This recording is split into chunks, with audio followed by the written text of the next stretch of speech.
Les précisions de notre envoyé spécial sur place, Franck Berruy, qui a suivi toute l'opération militaire. On était en ligne il y a quelques minutes avec lui. Oui, tout à fait. Le dernier tir d'armes lourdes remonte à peu près il y a une dizaine de minutes dans le bas de la ville d'où je me trouve, de Wani, près de l'aéroport.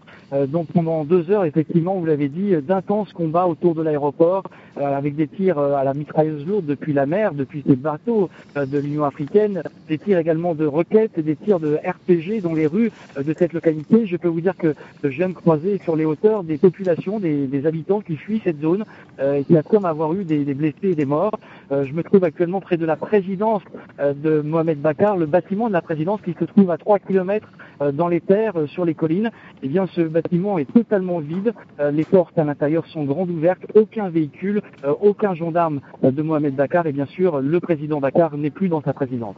Alors sur les premières images qui nous parviennent, on voit la foule accueillir, semble-t-il, avec liesse les soldats des Comores. Est-ce que c'est le sentiment que vous avez aussi ? Oui, tout à fait. Alors, il y a eu 2 attaques ce matin. Une attaque, on va dire, militaire importante sur l'aéroport et sur la radio-télévision anjouanaise. Et puis, une deuxième attaque conjointe sur le port, sur la grande ville de Mouitsamodou.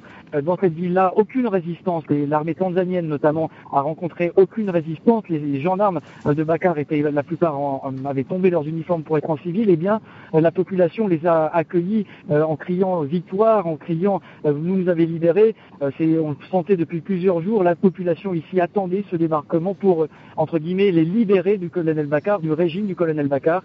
Et ce débarquement ce matin a été accueilli par des siennes de liesse dans la capitale Mouitsamodou.